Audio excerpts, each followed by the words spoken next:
Hey everybody, it's Max here at Modern Classics. Today we're going to take an in-depth look at this 1979 Land Rover Range Rover. This is this True Series 1. True Series 1 being a two-door versus a four-door. We never got these in the United States, so I'm pretty excited to share it with you. We're going to do a brief walk around, then I'll show you the interior. We'll start it up, and then if we have enough time in the video, we'll take it for a quick test drive. So, come on, let's take a look at... First off, it's finished in what's called Sahara Dust, which is the color of the paint, and it's with a tan interior. This is not a diesel. This is a 3.5 liter V8 with a manual 4-speed transmission, so a lot of power and very smooth. Definitely a luxury vehicle in its time. Like I said, this is a 1979. They started building these in 1970. This would be called the suffix F. So when you call when a Range Rover is referred to as a suffix, whatever letter, it's referring to kind of the generation. This being a 1979 was kind of the last of the classics that didn't have, very close to the original design, so they wouldn't have impact bumpers and whatnot. Very kind of stripped down, true to how it came from the factory or the original design. This car was legally imported from Italy. I purchased it in Milan with another one in 1980. So check out that video and I'll kind of show you the differences between the two.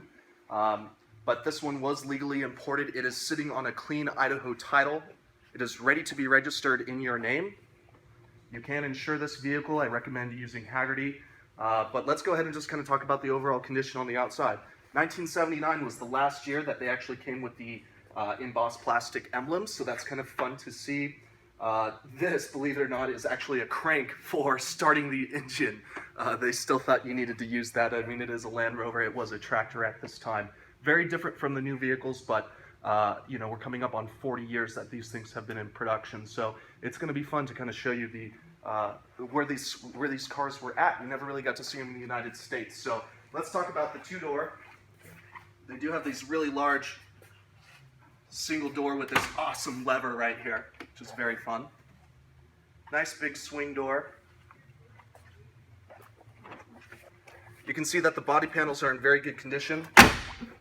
They are aluminum panels with a steel structure underneath. So when you're looking at one of these, make sure that your gaps are in good condition. You can see here that these gaps are all proper. Now they may be big, but they are proper. Let's remember, it is British Leyland that put these together. Come around over here, I'll show you the rest of the vehicle. You do have this giant greenhouse with these sliding windows. Very fun for the dogs, kids, or even the big kids too. I prefer to have those open when we're cruising around. Note the suffix Fs. I believe in 1975, I could be wrong, but and above they would have this pillar wrapped in black vinyl, which is actually kind of a trademark of Range Rovers to produce this kind of floating roof. Very cool.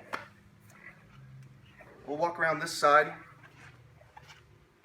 You can see the actual plastic emblems are still sitting there on the tailgate. This is true to Range Rover form, being a split tailgate. We'll come back later and look at the rest on the interior. But we do have a tow hitch here. This is actually how it came from the factory. This vehicle originated life in Austria and then made its way to northern Italy recently, where it was properly deregistered, sent to the UK and imported to the United States. But you do have the proper bumpers. The 1975s would have these silver bumpers that's reflected on the front as well. These are in good condition. As you can see, the European tow hitch here. If you have a cool Chris Craft or some jet skis or something, or an Airstream even, you can change that ball hitch to something that would adapt. And you'd be in very good style. Let's go around this side. Let's take a look at the wheels. These are the correct wheels for this vehicle. I searched and searched thinking it was missing center caps, but this is actually how they came from the factory. They didn't have any Land Rover or Range Rover center caps in this era. But do take a look at the tires too. These are Michelin all-terrains, proper for a European vehicle. In good shape, those are brand new. Show you that big awesome door handle. And we'll take a quick peek inside. Got the floor mat just a little messed up there. Quick note on the doors. These are so fun. So here's your handles to shut the door. Here's your latch. And for the passenger in the rear, let's say you have a young adult in the back, and you can't reach over to open up the door, so nobody be sitting in the passenger seat. They can actually unlatch it from the back. Very fun. Also, quick note, these window regulators are in good condition. They go up and down with ease. Your glass is all original and uncracked, and it's in very good shape. It's not all scratched up. The body lines, once again, very nice looking down. Your gaps are in good shape too. We are missing a mirror. Note that. I actually have that. I'm having it refinished right now so that the tolerances are a little bit stronger so it doesn't fall off like it had on me in the past, but that's to come. Let's go up here. I want to talk about any type of vehicle that has a roof that's attached to the rest of the body with these rain gutters. Very commonplace for rust to build up. And whenever I'm looking at a vehicle like this, I run my fingers up here into the gutter, make sure that it's not filled with Bondo or putty, and you can actually feel the factory pinch welds here, meaning that this vehicle is in good condition. Come and take a look at the front. Got your Range Rover emblem, your side markers. Glass is in very good condition on the windshield. You've got the proper Lucas headlights. Just a very stylish, iconic design. Absolutely love this thing. Let's go ahead and take a look at the interior. I want to bring your attention to this gauge cluster. You'll see that it has been removed a little bit here. Maybe if we get a close-up of that, just because I do drive this vehicle and I want to make sure that it's retail ready for you. The turn signals have stopped working on the back, so I pulled that apart. I'm in the middle of fiddling with it.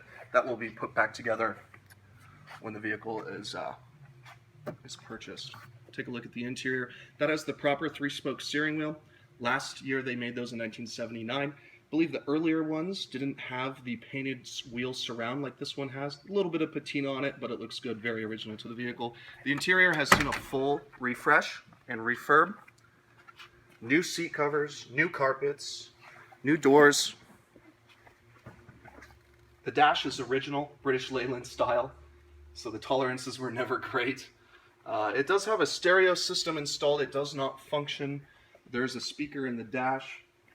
If you're interested, we can have that sorted out and have some stereo. However, I prefer to listen to the big 3.5 liter V8. Let's take a look at the headliner. All the other Range Rovers I've seen of this era, which aren't many, the headliner is just a mess. Also, these center courtesy lights work. Take a look at this. This area is where I've seen those really kind of fall apart. Let's take a look at those back seats. I'll pull this seat forward.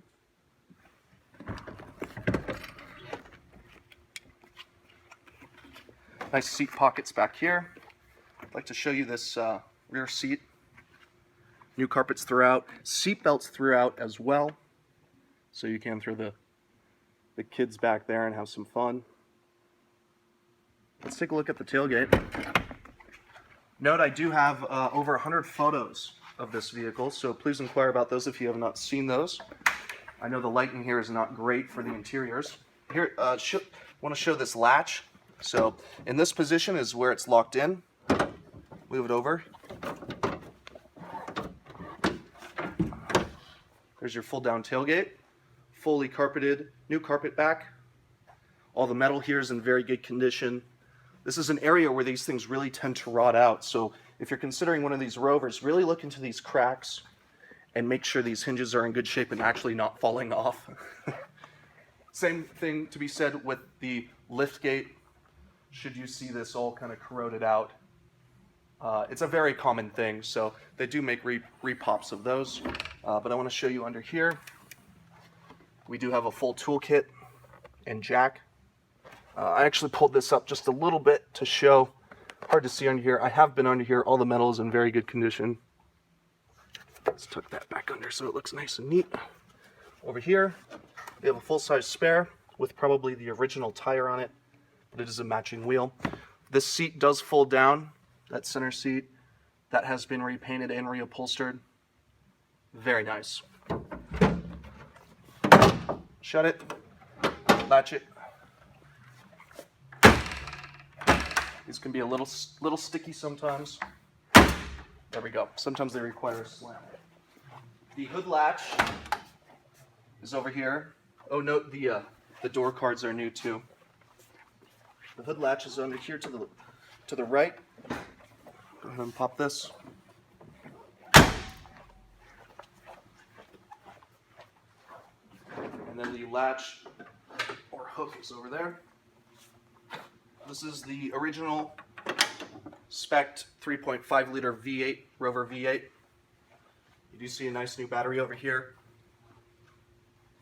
I'll go ahead and get this started up for you. I've had a lot of mechanical work on this, or done to this, so as it has been restored cosmetically, I have also really kind of tuned this thing up. So please request those records and we can go through everything that's been done. So much has been done, I can't go off the top of my head. So I'm gonna open up this. Just one note as well, this hose will be replaced. I have a genuine one on order. So it does look a little ratty now, but I'm just so excited to share this with you that I can't wait. But I'm gonna go ahead and start up the engine for you right now.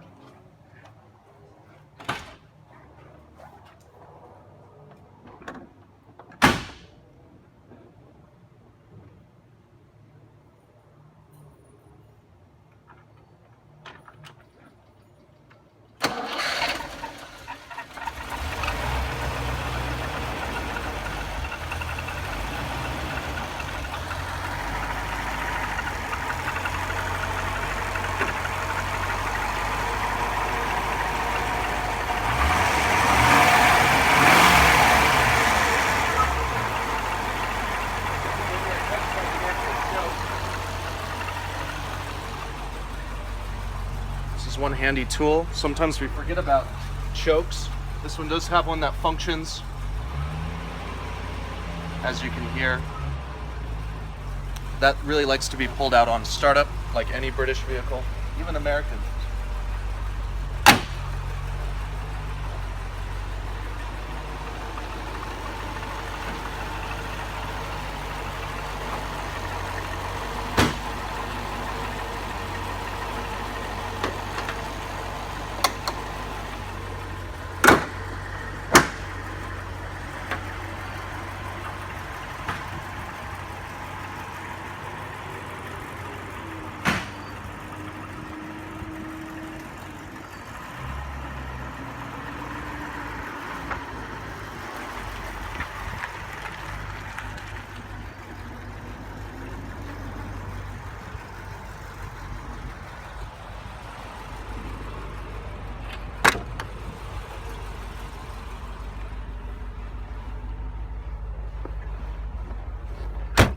One of the first things you'll notice while being in one of these Range Rovers, whether it's mine, my 1980, or even the four-door ones that came to the United States, is the high driving position.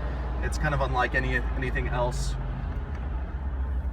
From Land Cruisers to Wagoneers, it's just a very fun place to experience. Lots of visibility. It was really designed to be a 4x4 vehicle. It is a 4-speed. We are currently in second gear. And it has a lot of torque. There's fourth. The clutch feels very healthy, very strong. The gear linkage is all as it should be. There's no chatter coming from the drivetrain. You've got this big steering wheel to hold on to. It's very responsive too. There's really just a little bit of dead, as all straight axle vehicles are. We'll shift down into third, and we're going actually over a large bump. Pretty quiet for a British Leyland vehicle. We can take a look. The gauge cluster does work. Do remember that I am having this sorted out. The speedometer does work, however it is in kilometers per hour. The odometer does roll over. Our wipers work as well. Having the oil pressure gauge sorted out, same with the oil temp. Put it down into fourth. No awkward noises from the drivetrain. Here is your low and high gear lever for the transfer case on the 4x4 system, along with your differential lock. This system does work. The heater does work as well. You can change it from which, if you want the top screen or the lower for the car.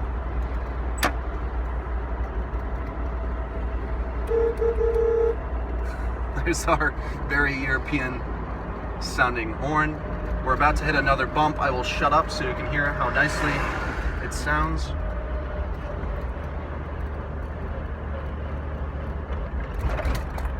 I did put new front springs on the front. There are new shocks and springs on the rear, along with a host of other things that I have done to this vehicle mechanically.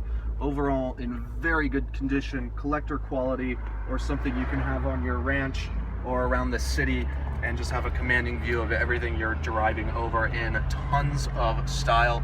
This vehicle is for sale. My name's Max. I hope you've enjoyed watching the video. Leave your comments or questions in the area below, should you have any, or if you'd like to make it yours. I'm excited to talk to you about it because these things are just so cool. It's a rare opportunity, and I'm excited for it to go to somebody who really appreciates it. My name's Max. My phone number is 720-8854, and I hope to talk to you soon.